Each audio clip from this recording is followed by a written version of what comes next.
buksan ko ang ating passage. Sa Tagalog naman, babasahin ko po para sa karagdagang kaalaman. Ganito po ang sinasabi sa Tagalog, Matthew 6:9-13. Ganito kayo mananalangin: Ama naming nasa langit, sambahin nawa ang pangalan mo. Dumating nawa ang kaharian mo. Gawin nawa ang iyong kalooban kung paano sa langit, gayon din naman sa lupa. Bigyan mo kami ng pagkain kailangan namin sa araw na ito. At patawarin mo kami sa aming mga kasalanan, tulad ng aming pagpapatawad sa mga nagkakasala sa amin. At huwag mo kaming ihatid sa tukso, kundi iligtas mo kami sa masama. Sapagkat iyo ang kaharian, at ang kapangyarihan, at ang kalwalhatian, magpakailanman. Siya nawa. Ito po ang salita ng Panginoon, purihin ang Diyos. Sa series ng ating pag-aaral ng Ama Namin, nandito na po tayo sa pinakahuling bahagi, yung tinatawag natin na ascription or doxology.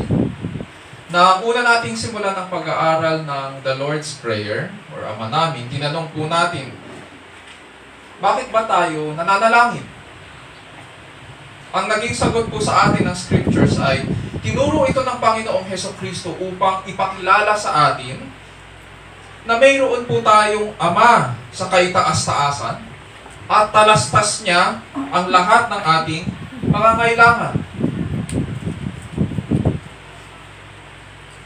At dahil alam niya ang ating mga pangangailangan, maaari natin ito hingin sa Kanya. This prayer began with God's revelation of Himself as our Father in heaven who loves and cares for His family, for His people. Pero ang tanong sa atin sa umagang ito, dahil nandito na tayo sa katapusan, paano ba natin wawakasan ang panalangin ito? Ano ang dapat na tugon natin or attitude natin dahil lahat ng ating hingin sa panalangin ito ay dinidinig ng Diyos? Napag-aralan po natin na ang dahilan kung bakit binigay ng Panginoong Hesukristo ang panalangin ito, kung bakit niya tinuro ito, ay dahil desire po ng Ama na dinggin ang ating mga panalangin. So ano ngayon ang magiging tugon natin? Sa ating pag-aaral ngayon ng Kanyang salita, panalangin ko po na ipahayag ng Panginoon sa atin ang Kanyang pagiging kataas-taasang hari na namumuno sa lahat dahil Siya ang dumidinig sa lahat ng ating hingin sa Kanya at nawa ipahayag din niya kung sino tayo at ang ating tungkulin sa Kanyang harapan para makatugon po tayo sa maayos na pamumuhay sa harapan ng Diyos, sa ilalim ng kapangyarihan ng Diyos, at para sa kalwalhatian ng ating dakilang Diyos. Itong panalangin ito ay binigay ng ating Panginoong Hesukristo bilang guide para magkaroon ng balangkas ang ating mga panalangin. He did not intend na ang panalangin ito ay maging pamalit. Hindi katulad ng nangyayari ngayon na bigkas na lang ng bigkas kahit walang kahulugan ito doon sa, o walang halaga ito doon sa bumibigkas ito. Hindi niya intention na maging ganon yun. Ang tawag natin doon ay bubble or bubbling. Hindi yun ang intention ng Panginoon na maging pamalit ito sa panalangin natin, kundi maging balangkas ito sa ating mga panalangin, maging basis ito. Sa pamamagitan ng panalangin ito, pinapahayag ng Panginoong Hesus na ang Kanyang mga tagasunod ay may ugnayan sa Diyos.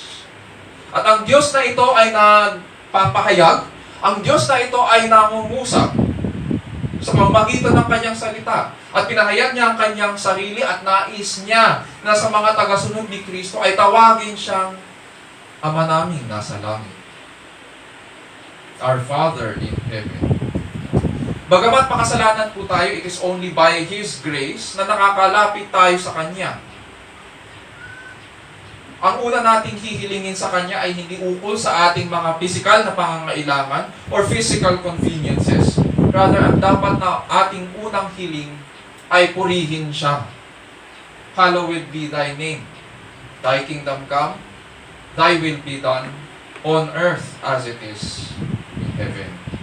Pagkatapos natin hilingin ang mga bagay na ukol sa Diyos, bagay na mahalaga sa Diyos, ang sumunod na tinuro ng Panginoong Hesukristo ay ang mga bagay na ukol sa ating mga pangangailangan, both physical at saka spiritual. Mapapansin natin sa mga prayer requests, kadalasan mga physical ang mga hinihiling.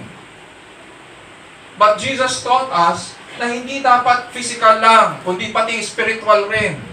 Ang sabi niya, give us this day our daily bread and forgive us our debts. Sa ibang versions ng Bible, tinukoy na nila kung ano ibig sabihin ng debts. Forgive us our sins, just as we forgive those who sin against us, or who, just as we have also forgiven our debtors.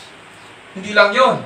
Ang sabi niya rin, do not lead us into temptation, but deliver us from evil. Sa ibang versions, ang sinasabi, do not and deliver us from the evil one. Yung kaaway. Today, we now come to the final section of the Lord's Prayer, o yung tinatawag na doxology, yung pangwakas na papuri sa Panginoon. And we need to ask, what does this conclusion teach us?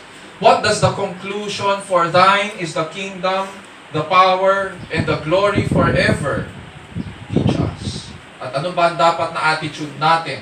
Because God hears our prayers.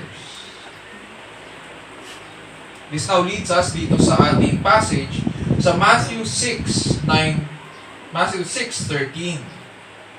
Sabi diyan, for yours is the kingdom and the power and the glory forever. Mapapansin po natin, kung nakatingin po tayo sa ating mga Bibles, may mga versions ng Bible na hindi nakalagay yun. Meron namang versions ng mga Bible na nakalagay yun, tapos merong asterisk or may footnote. Meron namang versions ng mga Bible na mapapansin natin na naka-brackets yung mga salitang yun, yung pangungusap na yun, or naka-parenthetical. Ayon sa mga scholar, itong doxology or ascription ay maaaring dinagdag po ng mga scribes habang kinokopya po ang aklat na ito. They discovered this nang paghambingin po nila yung mga older manuscripts versus doon sa mga later manuscripts. At napansin nila na itong ascription na ito or itong doxology na ito ay wala doon sa mga mas lumang mga manuscripts. Halimbawa na lang, hindi ito makikita sa Latin Vulgate na isinulat noong 4th century ni Jerome, yung Latin theologian. Si Jerome madalas na mababanggit, especially among Roman Catholic scholars. Well, hindi natin ito makikita sa Latin version ng Bible. Although, pag nire-recite ang Ama Namin, nandyan yung ascription or doxology. Wala rin po ito sa early Greek manuscripts. And therefore, this led scholars to believe na hindi ito originally nilagay ni Matthew, yung evangelist, kundi dinagdag na lang ito later on para maging kagamit-gamit sa public worship. Sa makatuwid, yung original na sinulat ni Matthew ay hanggang do not lead us into temptation but deliver us from evil. Period. Hanggang doon lang. But just because dinagdag ito, we need to ask. Papasok tayo sa pag-aaral. Ang tawag po natin dito, itong mga questions na ito, ang tawag dito ay biblical studies. Tinitignan natin yung validity ng mga nakasulat. Pinag-aaralan natin kung dapat bang nasa Bible ito o hindi. Kung dinagdag ito, dapat bang nandyan yan o wala. Pero the fact na nandyan yan at naglagay ng mga footnote ang mga scholar, ibig sabihin dapat nandyan yan. Pero bakit natin nasabi na dapat nandyan yan? Kung dinagdag lang ito. Yung iba kasi ganito mag-isip ay dagdag yan, ay hindi ko na yung pag-aaralan. Dagdag yan? Dapat wala yun dyan. Therefore, ang kikilingan nila yung isang version. Merong mga ganon. Pero hindi dapat ganon ang attitude. kailangan suriin natin kung ano ang nakasulat sa Scripture. Yes, maaaring gusto nilang na maging faithful sa original na nakasulat, pero paano na yung intention ng Diyos na i-retain ang nakasulat through generations? So dahil nandito yan sa Bible natin at dinagdag yan ng scribes later on after Matthew wrote itong aklat na ito, ang tanong natin is, okay, hindi siya nilagay ni Matthew. Pero ibig ba sabihin nun, hindi ito biblical? Ibig ba sabihin nun, hindi natin yun isasama sa ating mga panalangin? Ang tawag dyan ay biblical studies. Itong doxology na ito sa Matthew 13 ay may kapareho po sa Old Testament. At itong kapareho niya ay mas mahaba ang doxology. Pakinggan lang po natin ang 1 Chronicles 29:10-11. At ganito po ang sinasabi. Ito ang tinatawag na doxology ni Haring David. At ganito po ang sinabi niya. Ganito ang nasusulat. So David blessed the Lord in the sight of all the assembly. Sa verse 10. 1 Chronicles 29, verse 10. So David blessed the Lord in the sight of all the assembly. And David said, Blessed are you, O Lord, God of Israel, our Father, forever and ever. Yours, O Lord, is the greatness, and the power, and the glory, and the victory, and the majesty. Indeed, everything that is in the heavens and the earth, yours is the dominion, O Lord, and you exalt yourself as head over all. Mas mahabang version, pero pag sinamarize mo, yun yung makikita mo sa aklat ni Matthew. Napansin po ba natin ngayon dito sa 1 Chronicles 29? Napansin po ba natin yung element ng kingdom, o yung dominion, o yung pamumuno at paghahari niya? Yes. Napansin po ba natin ang element ng kapangyarihan in both doxologies? Yes. Napansin po ba natin ang element ng kalwalhatian at kadakilaan ng Diyos? Yes. Yes and yes. Therefore, itong doxology sa Matthew 6:13 ay doctrinally consistent. Doctrinally consistent po ito. Ibig sabihin, kung ano ang sinasabi ng Old Testament ukol sa Diyos, consistent rin itong verse 13b sa Matthew 6. And therefore, we can be confident na hindi nito nilalabag ang kasulatan kapag binabasa o binibigkas natin ito sa ating mga panalangin. That is how we defend Scripture. That is how we read Scripture. That is how we study Scripture. Therefore, itong doxology sa Matthew 6:13 ay dapat na binabasa at pinag-aaralan din. Punta naman tayo doon sa ating tanong kanina. Ano ba ang tinuturo ito? At ano dapat ang attitude natin? Dahil ngayon, natutunan natin na ang Diyos ay sumasagot sa ating mga panalangin. Naririnig niya ang ating mga panalangin at nais niya tugunan ang ating mga hiling. Meron tayong 3 points. First point, sa pamamagitan ng doxology na ito, natututunan natin that only God can answer our prayers. Only God can answer our prayers. Ang sabi sa verse, for yours is. Ang salitang for, sa ibang Tagalog na versions, ang ginamit ay sapagkat. At kapag tinranslate natin yan sa English, because. Ito po ay isang pang-ugnay. At inuugnay nito ang katapusan ng Lord's Prayer doon sa mga naunang hiling. Ano yung mga naunang hiling? Our Father in heaven, hallowed be thy name. Thy kingdom come, thy will be done on earth as it is in heaven. Give us this day our daily bread. Forgive us our sins as we forgive those who have sinned against us. Lead us not into temptation, but deliver us from evil. Napag-aralan po natin na ang isa sa mga dahilan bakit tinuro ito ng Panginoong Hesus sa kanyang mga tagasunod ay dahil kalooban po ng Ama na sagutin ang ating mga panalangin. And therefore, God recognizes our needs, both physical and spiritual. And through Christ, we are taught how to approach God and ask from Him properly. This means that everything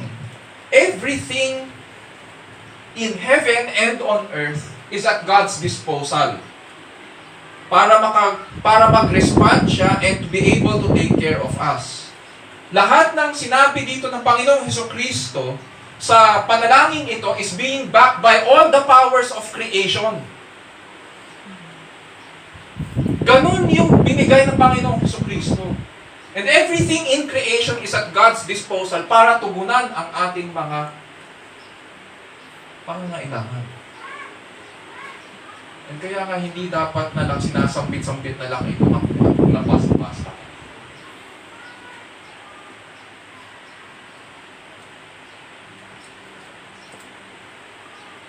At the same time, this is also a comfort for us. Maging panatag tayo sa Kanya dahil Siya lang ang makapag-iingat sa atin at Siya lang at walang iba ang makakasagot ng ating mga panalangin. Hindi katulad ng pinapakita sa atin sa social media na merong mga manipulative na mga kaibigan, lalapit sa iyo bigla, kaibigan, ikaw ang sagot sa aking mga panalangin. Kapag ako nilapitan ng ganyan, sasabihin ko sa kanila harap-harapan, hindi ako Diyos. Hindi mo ako maaasahan sa ganyan. Merong mga manipulative na gano'n. And so only God can answer our prayers. Diyos lang ang makakasagot sa ating mga panalangin. One yun. Why? For yours is. Pangalawa, second point, only God should be praised. Only God should be praised. Sinasabi sa panalangin, for yours. Pag sabing yours, possessive yun. What does this refer to? Itong possession na ito. Yours is the kingdom, the power, and the glory forever. Bigyan pa natin ng emphasis ulit. Yours is the kingdom, the power, the glory, forever. Diyos po ang nagmamay-ari ng buong kaharian. Pag sinabing kaharian dito, ito yung tinutukoy na kaharian sa panalangin, di ba? Ama namin, sumasalangit ka, sambahin ang ngalan mo.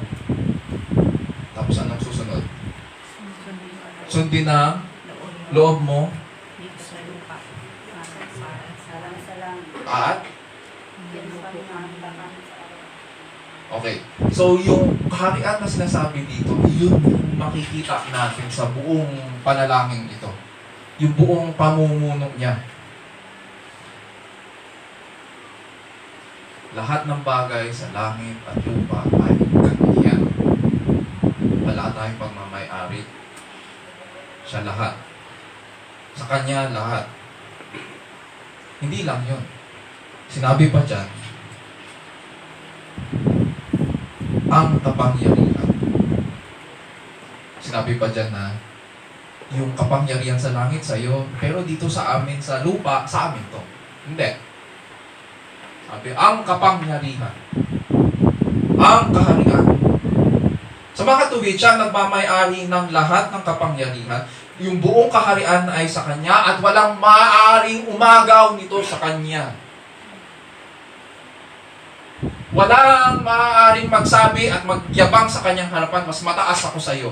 Pwede kong kunin yan sa iyo. Hindi. Siya ang kahit taas-taasan. Siya ang nakaupo sa kaisa-isang luklukan sa kataas-taasan. At wala nang mas tataas pa kaysa Kanya. Walang mas makapangyarihan. At makita natin dito sa bahagi ng panalangin ito, dito sa doxology, na ang Diyos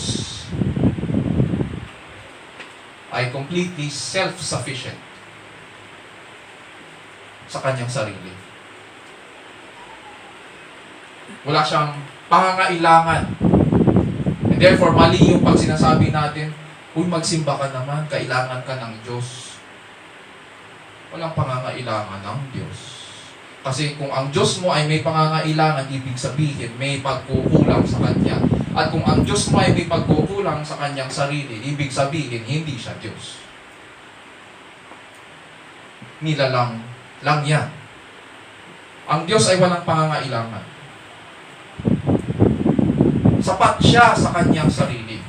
Nilikha niya ang tao para sumamba sa Kanya. Dahil kinagagalak niya na lumikha ng kaharian. Hindi dahil sa pangangailangan.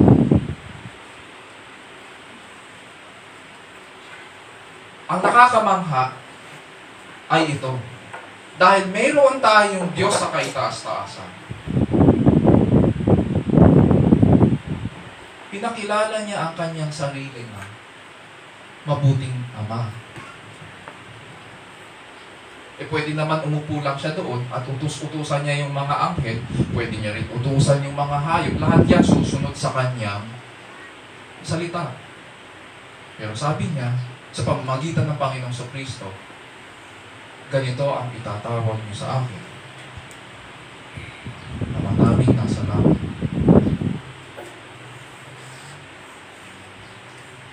Makikita natin na, oo, ang Diyos natin ay nasa kaitaas-taasan. Pero, lumalapit siya. Dinidinig niya ang ating mga panalangin, bagamat makasalanan tayo.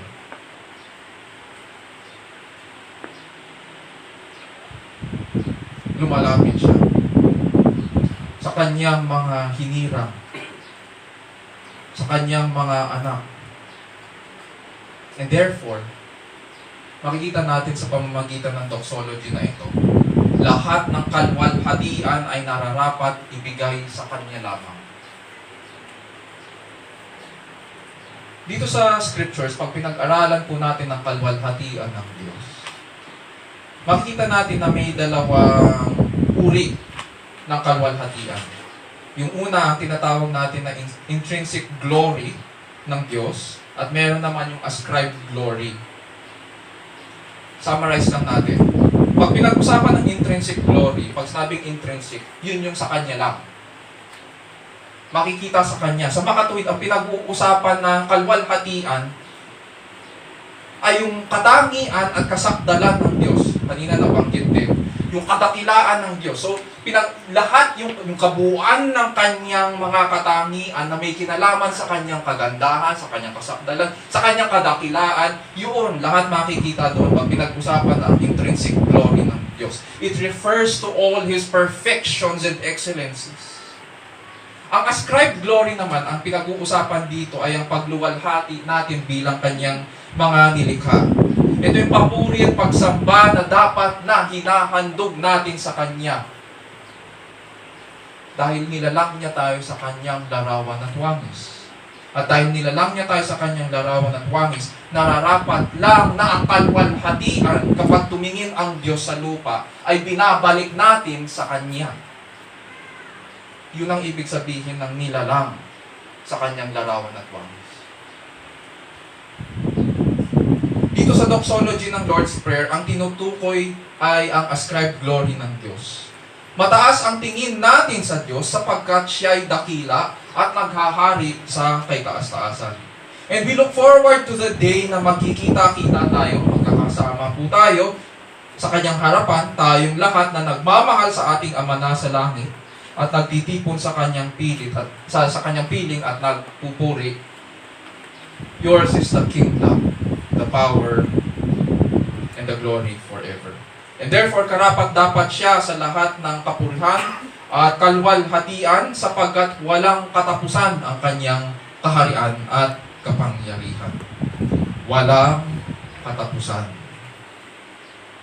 And therefore, kahit ang Kanyang mga kaaway ay hindi siya matataig. Maging ang Kanyang mga kaaway ay sumusunod sa Kanya at darating ang araw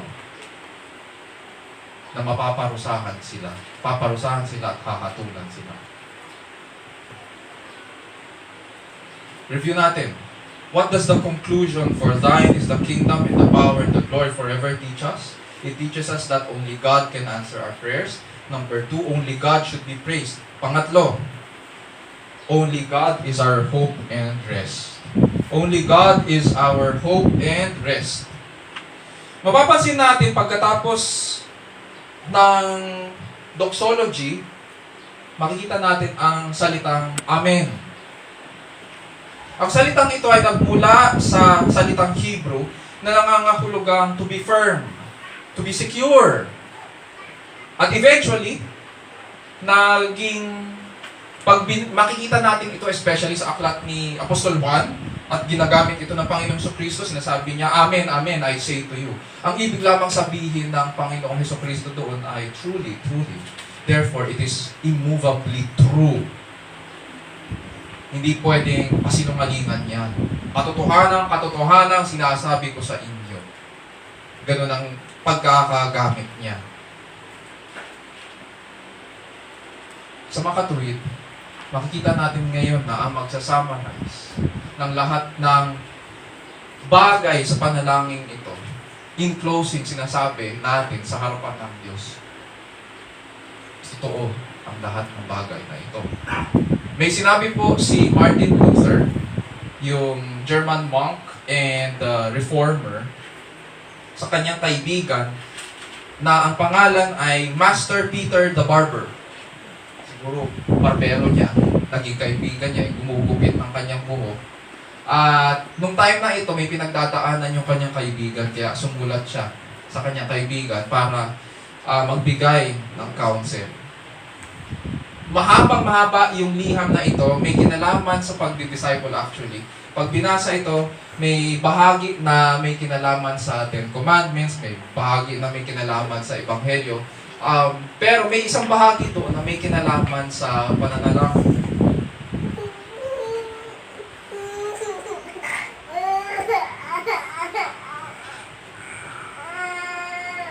Hintayin natin siya.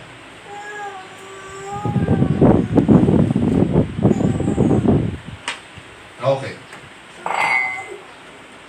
Sabi ni Martin Luther sa kanyang kaibigan na si Master Peter the Barber, ukol sa pananalangin, "Finally, mark this. Say the Amen in every case emphatically." Kapag nananalangin daw, say it emphatically, without doubting that God in His grace is certainly giving ear and saying yes to your prayer. Never think of yourself as standing or kneeling alone, but as all of Christendom or all devout Christians joining with you in a united prayer which God cannot disregard. And do not close this prayer without having said or thought, "Indeed, God heard this prayer. Of this I am sure, for this is what Amen means." Sinasabi dito ni Martin Luther sa kanyang kaibigan na hindi ka nag-iisa sa iyong mga pangangailangan kapag ika'y nananalangin. Ikaw ay tagasunod ni Kristo, therefore kasama mo ang marami pa sa buong daigdig na lumalapit sa Diyos at humihiling sa Kanya. Hindi mo kailangang magtaka kung dinidinig nga ba ng Diyos ang iyong mga panalangin. O hindi mo kailangan din magduda kung ang pagdulog mo sa Kanya ay katanggap-tanggap. Hindi natutulog ang Diyos. May kanta tayong ganun, di ba? Diba, kumanta na? O, di ba? Alam na alam. Hindi natutulog ang Diyos. Binigay sa atin ni Kristo ang panalangin ito.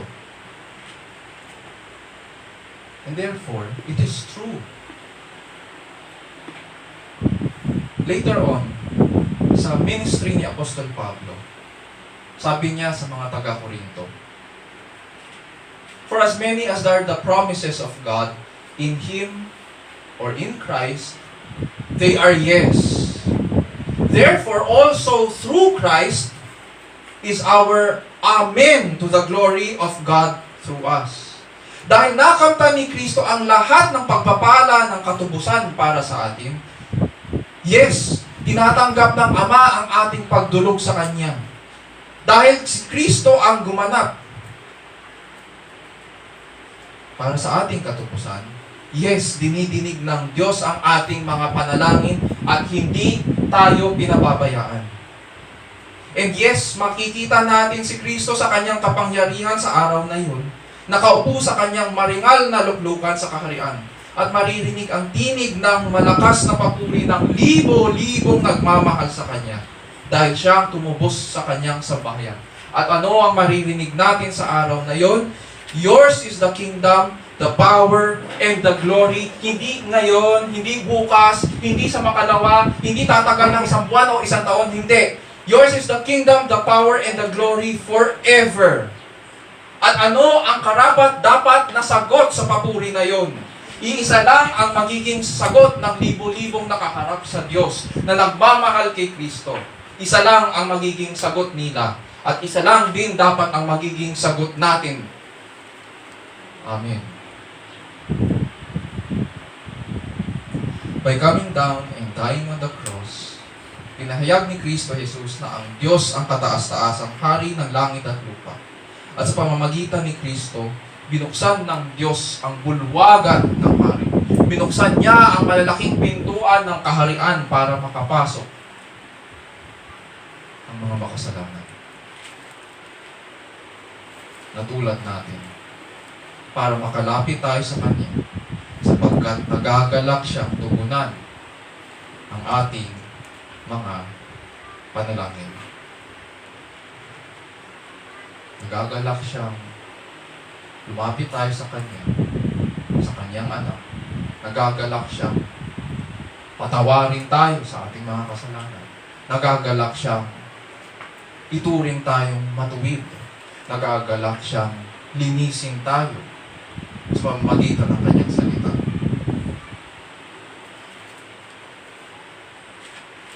At nagagalak siyang dalhin tayo sa Kanyang harapan upang doon tayo sumamba at mabuhay sa Kanyang piling magpakailanman.